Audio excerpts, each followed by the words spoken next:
గౌరవ సభాపతి గారికి నా హృదయపూర్వక నమస్కారం. ఎంతో హుందాగా ఈ గౌరవ చట్టసభను నడుపుతున్న మీ విధి విధానాలకి, అలాగే చట్టసభలో సమయపాలన పాటిస్తూ సభ్యులందరూ ఎంతో హుందాగా, ఎంతో గౌరవప్రదంగా ప్రజా సమస్యల్ని, వాటి పరిష్కార మార్గాలను వెతకాలని మా అందరికీ మీ అపారమైన అనుభవంతో దిశానిర్దేశకత్వం చేస్తున్న మీకు జనసేన పార్టీ తరపు నుంచి, మా ఎన్డీఏ కూటమి తరపు నుంచి నా హృదయపూర్వక నమస్కారం, కృతజ్ఞత. సాంకేతికంగా ఇది 3వ బడ్జెట్ సమావేశం అయినప్పటికీ పూర్తి స్థాయి బడ్జెట్ సమావేశంగా ఇది 2వది. 5 కోట్ల పైచిలుకు ప్రజలు ఆశల్ని, ఆకాంక్షల్ని ముందుకు తీసుకువెళ్తూ వారి కష్టాలకి, కన్నీళ్ళకి పరిష్కార మార్గాలను వెతకడానికి 164 మంది సభ్యులున్న ఈ ఎన్డీఏ కూటమిని తన అపారమైన 4 దశాబ్దాల రాజకీయ పాలనానుభవంతో రాష్ట్ర విభజన సమయం నుంచి గత ప్రభుత్వ అవినీతి, అరాచక పాలన వల్ల వచ్చిన వారసత్వ సమస్యలన్నింటినీ పరిష్కరిస్తూ సంక్షేమంతో పాటు ఆంధ్రప్రదేశ్ అభివృద్ధి పదం వైపు నడిపిస్తున్న గౌరవ ముఖ్యమంత్రి శ్రీ నారా చంద్రబాబు నాయుడు గారికి నా హృదయపూర్వక నమస్కారం. మంత్రివర్గ సహచరులకి, తోటి శాసనసభ్యులకి నమస్కరిస్తాం.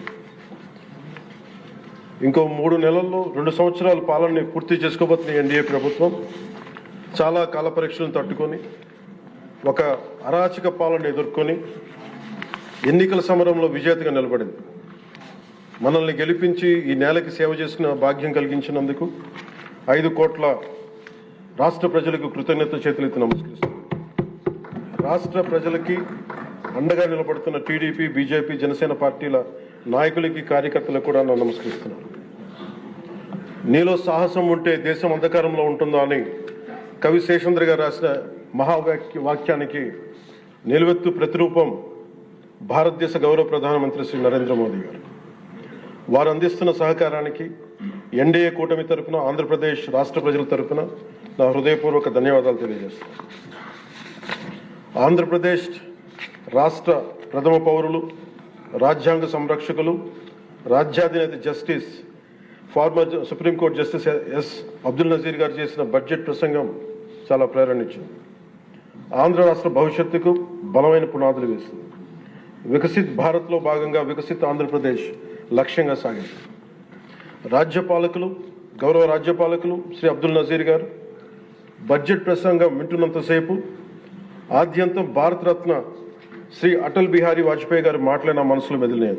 వారు అన్న మాటలు, Bharat needs a government that cares, Bharat needs a government that will reach out to the last person in the last room. ఆ స్ఫూర్తితోనే గౌరవ ముఖ్యమంత్రి శ్రీ నారా చంద్రబాబు నాయుడు గారి నేతృత్వంలో నడుస్తున్న ఎన్డీఏ కూటమి ప్రభుత్వం దివ్యాంగులకి ఇచ్చే పెన్షన్లు 3,000 నుంచి 6,000కి చేశారు. మంచం నుంచి లేవలేని దివ్యాంగులకి 6,000 నుంచి 15,000 అందిస్తున్నారు. సామాజిక పెన్షన్లు 3,000 నుంచి 4,000కి పెంచారు. రాష్ట్ర వ్యాప్తంగా 63.25 లక్షల మందికి ఈ పెన్షన్ల ద్వారా 2,738 కోట్ల రూపాయలు అందజేస్తున్నారు. ప్రతి విద్యార్థికి 15,000 రూపాయల చొప్పున 67 లక్షల విద్యార్థులకు సంబంధించి 42 లక్షల తల్లుల ఖాతాల్లోకి నేరుగా 10,000 కోట్లు జమ చేశారు. మెగా డిఎస్సి ద్వారా 16,000 ఉపాధ్యాయ పోస్టులు భర్తీ చేయటం, మెగా పేరెంట్స్ టీచర్స్ మీటింగ్స్ పెట్టడం, విద్యార్థుల మధ్యాహ్న భోజన పథకానికి అపరాన్నపూర్ణ మహాతల్లి డొక్కా సీతమ్మ గారి పేరు పెట్టేందుకు గౌరవ మంత్రివర్యులు శ్రీ నారా లోకేష్ గారికి నా అభినందనలు, ధన్యవాదాలు తెలియజేస్తాను. మనకి అన్నం పెట్టే రైతాంగం కష్టాలు, కౌలు రైతుల కన్నీటి కథలు, అప్పులు, మరణాలు విన్నప్పుడల్లా ఆధునిక మహాభారతంలోని పంక్తులు జ్ఞప్తికి వస్తాయి. పొలాల కోరిక ఏమిటి? పంటలు పండించి మనిషి ఆకలి తీర్చాలనే కదా అని దున్నే రైతు అనుకుంటా ఉంటే, అందరి ఆకలి తీర్చడం కోసం దుక్కి దున్నే నా ఆకలి ఎలా తీర్చుకోవాలో నాకు తెలియడం లేదు. నా బతుకొక సున్నా కానీ నడుస్తున్నా. చెట్టుగా ఉంటే ఏడాదికి ఒక వసంతమన్నా దక్కేది, కానీ మనిషిని అన్ని వసంతాలు కోల్పోయానని రైతు బాధపడతా ఉంటే, అలాంటి అన్నం పెట్టే రైతాంగాన్ని గత ప్రభుత్వం రైతుల నుంచి కొనుగోలు చేసిన ధాన్యానికి 1,674 కోట్లు చెల్లించకపోతే గౌరవ ముఖ్యమంత్రి శ్రీ నారా చంద్రబాబు నాయుడు గారి నాయకత్వంలోని ఈ ఎన్డీఏ కూటమి ప్రభుత్వం వచ్చిన వెంటనే 1,674 కోట్ల బకాయిలు చెల్లించింది అధ్యక్ష. కాకుండా అది పే చేసిన తర్వాత దాని తర్వాత 10,650 కోట్లు 7.37 లక్షల రైతాంగానికి 24 గంటల్లోనే 10,650 కోట్లు వారి ఖాతాల్లో జమ చేయడం జరిగింది. ఇంకొక 53,000 మంది పైగా రైతులకి 48 గంటల్లో సుమారు 1,000 కోట్లు చెల్లించడం జరిగింది. తొలకరి వర్షం తర్వాత జలదానం చేసిన మేఘాలకి భూమిలో ఉన్న ఒక చిన్నారి గింజ మెడ బయట పెట్టి మొదటగా వచ్చిన 2 ఆకులను చేతులుగా జోడించిందని కృతజ్ఞతలు తెలిపిందని ఒక కవితా పంక్తుల్లో ఉంటాయి. అలా ఆ చిన్నారి మొలకలాగా ఈ ఎన్డీఏ ప్రభుత్వం అన్నం పెట్టే రైతాంగానికి కృతజ్ఞతతో అండగా నిలబడుతుంది. అలాగే గౌరవ సభ సాక్షిగా కౌలు రైతుల కష్టాలు కన్నీళ్లు తెలిసిన వాడిగా మీ వాడిగా చెప్తున్నాను. కౌలు రైతాంగానికి భూమిని ఫలాలుగా పంటలుగా మార్చే ప్రవీణత ఉన్నవాడు ధైర్యం కోల్పోనక్కర్లేదు. మట్టిలో ఉన్న కస్తూరి తీసే మనిషికి జీవన పరిమళాల కొరత లేదు. సోదరులైన కౌలు రైతులందరికీ మీరు ధైర్యంగా ఉండండి. మీరు నిండు నూరేళ్లు బతకాలి.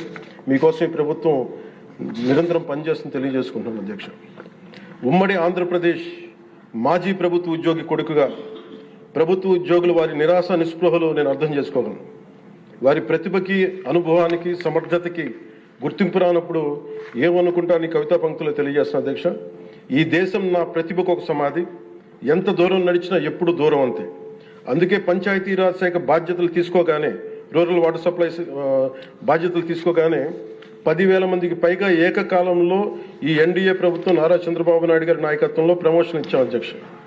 ఎలాంటి సిఫార్సులు లేకుండా 77 మందికి తొలిసారి జిల్లా పరిషత్ సీఈఓలుగా ప్రమోషన్లు ఇచ్చాం. సంస్కరణలో భాగంగా 77 డీడీఓ కార్యాలయాలు ప్రారంభించాం. దీనికి అండగా నిలబడ్డ గౌరవ ముఖ్యమంత్రి గారికి నా హృదయపూర్వక ధన్యవాదాలు తెలియజేస్తున్నాను. ఒక దేశాభివృద్ధికి ఆయువు పట్టు రహదారులు లేని చోట అభివృద్ధి శూన్యం. అభివృద్ధికి మూలమైనది రహదారులతో పాటు విద్యుత్తు, తాగునీరు, విద్య, వైద్యం, డ్రైన్స్ అండ్ శానిటేషన్. దాదాపు 2 ఏళ్ల పాలనలో ప్రపంచ కప్ గెలిచిన visually challenged women cricket team captain Deepika మొదలుకొని మొన్న పోలీస్ జాబ్స్కి లెటర్స్ ఇస్తున్నప్పుడు ఉద్యోగంలో వచ్చిన యువ కానిస్టేబుల్ కానీ, ఉదయగిరి నియోజకవర్గంలో స్కూల్ పిల్లలు కానీ, ఇలా ఎందరో ఒకటే అడిగారు అధ్యక్ష.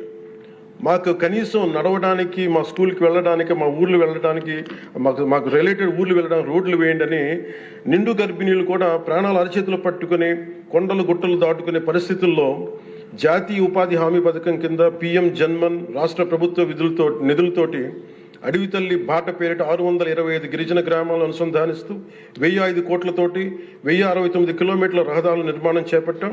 దాంట్లో దాదాపు సగం పైగా రోడ్ల నిర్మాణం పూర్తి చేశాం. కొన్ని రోడ్లు గంటల వ్యవధిలో కూడా మంజూరు చేశాం అధ్యక్ష. అలాగే మారుమూల ప్రాంత ప్రజలు, గిరిజన ప్రాంత ప్రజలు గొంతిమ కోరికలు కోరలేదు అధ్యక్ష. వారు అడుగుతుందలా చిన్నపాటి రోడ్ల సౌకర్యం వారు అడిగేది. ఆ రోడ్లు మంజూరు చేసినప్పుడు, పూర్తి చేసినప్పుడు ఆ ప్రజల కళ్ళలో నాకు అనిపించేది ఇవే. గుక్కెడు నిశ్శబ్దం తాగి చిరిగిన చీకట్లు కప్పుకొని పడున్న నాకు కమ్మని ఆశాముద్రమ కానుకగా తెచ్చాం.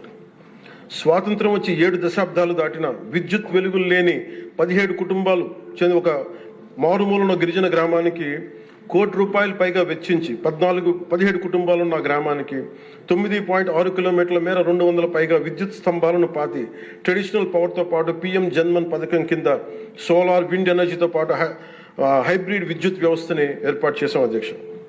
ఆ విద్యుత్ వెలుగుల్లో, గిరిపుత్రుల్లో, గుండెల్లో నాకు ఈ భావన చాలా బలంగా తెలుసు. వెలిగిన బల్బును చూసి వారు ఒకటే అనుకున్నారు అధ్యక్ష, పొద్దు గుంకితే చీకట్లో బతికే ప్రజలు ఆ వెలుగుతున్న బల్బును చూసి ఎన్నాళ్ళకి మా అతిథిగా వచ్చాం, ఈ సుధీల కుటీరానికి ఇంత వెలుతురిని తెచ్చామని వారి గుండెల్లో ఉన్న వారికి ఆ భావన నాకు నిజంగా తెలిసింది అధ్యక్ష. గౌరవ ప్రధాని శ్రీ నరేంద్ర మోదీ గారు వ్యక్తిగతంగా జల్ జీవన్ మిషన్ చాలా ఇష్టపడి ఎంతో బడ్జెట్ దాదాపు 191,011 కోట్లు ఆయన 1924 మధ్యలో ఈ జల్ జీవన్ మిషన్కి బడ్జెట్నిచ్చి ఈ దేశ సగటు పౌరుడికి కనీసం సరాసరి 55 లీటర్ల రక్షిత మంచినీరు అందించాలని లక్ష్యంగా ముందుకు వస్తే గత ప్రభుత్వం కేంద్రం నుంచి 27,000 కోట్లు కేంద్ర ప్రభుత్వం ఆమోదం తెలిపితే ఖర్చు పెట్టింది వాళ్ళు దాదాపు కేవలం 4,000 కోట్ల అధ్యక్ష. అందులో కేంద్రం వాటా 2,000 కోట్లు. 4,000 కోట్లు ఖర్చు చేసి పైప్ లైన్లు వేయడం తప్ప ఒక్క గ్రామానికి సంపూర్ణంగా నీరు ఇచ్చింది లేదు. జైజీవన్ ముగిసే నాటికి అలాటెడ్ 27,000 కోట్లు వాళ్ళు ఖర్చు పెట్టింది మినహాయిస్తే 23,000 కోట్లు వినియోగించుకోలేపారు అధ్యక్ష.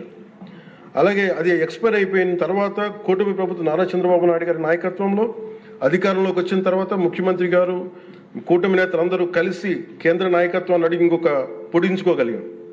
ఈ ప్రయత్నంలో 1242 కోట్లతో Uddanam, Dhone, Pulivendula multi village project స్కీమ్స్ని మే నాటికి పూర్తి చేయాలని లక్ష్యంతో ముందుకు వెళ్తున్నాం అధ్యక్ష.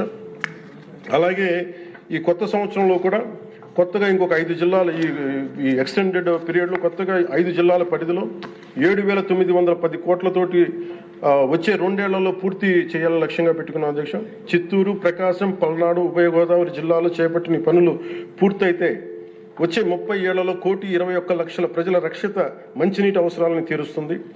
మిగిలిన 960 కోట్లతోటి మల్టీ విలేజ్ స్కీమ్స్, అలాగే నీటి ఎద్దడి తీవ్రత ఉన్న పంచాయతీ మంచినీటి సమస్యను తీర్చే విధంగా గౌరవ సీఎం గారి ఆధ్వర్యంలో ప్రణాళికలు సిద్ధం చేస్తున్నాం అధ్యక్ష. గత ప్రభుత్వపు అరాచక, అసమర్థ, అవినీతి పాలన వారసత్వపు సమస్యలు ఎంతో ఎన్డీఏ ప్రభుత్వానికి చాలా పెను సవాలుగా మారినాయి. కానీ ముఖ్యమంత్రి గారి పరిపాలనా అనుభవం అన్నింటినీ అధిగమిస్తూ ఇచ్చిన ప్రతి మాటని నిలబెట్టుకుంటూ ముందుకెళ్తున్నాం. సంక్షేమం, అభివృద్ధి రెంటిని సమన్వయపరుచుకుంటూ ముందుకు వెళ్తున్నాం. మొన్న గవర్నర్ గారి ప్రసంగంలో అదే ప్రస్ఫుటంగా గోచరించింది. అలాగే ఈ సందర్భంలో గవర్నర్ శ్రీ అబ్దుల్ నజీర్ గారి వ్యక్తిత్వం గురించి ప్రత్యేకంగా చెప్పుకోవాలి అధ్యక్ష. Is a great scholar, legal luminary, a humanist, a devout religious man with a respect for all religions and a great patriot. People of Andhra Pradesh and our NDA government is fortunate for having him as our beloved governor అధ్యక్ష.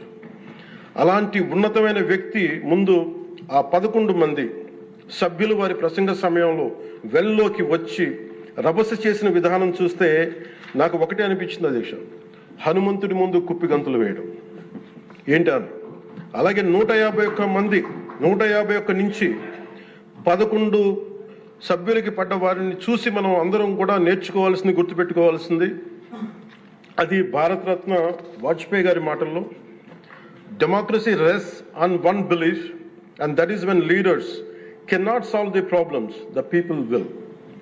అందుకని ఇది మనం చాలా జాగ్రత్తగా మన భారతరత్న వాజ్పేయి గారి మాటల్ని మనం తీసుకోవాలి అధ్యక్ష. అలాగే under guidance of honourable CM deputy CM honourable CM Shri CBN Chandrababu Naidu garu ఈ భారతరత్న వాజ్పేయి గారి మాటల్లోనే వారు దాన్ని తెలియజేస్తాం అధ్యక్ష. The challenges we are facing ahead, మనకున్న ఛాలెంజెస్ కానీ ఉన్న సమస్యలన్నింటినీ భవిష్యత్ వికసిత్ ఆంధ్రప్రదేశ్ దిశగా ఎలా వెళ్ళాలి అని అనుకుంటే అది వాజ్పేయి గారి మాటలను చెప్తాను అధ్యక్ష.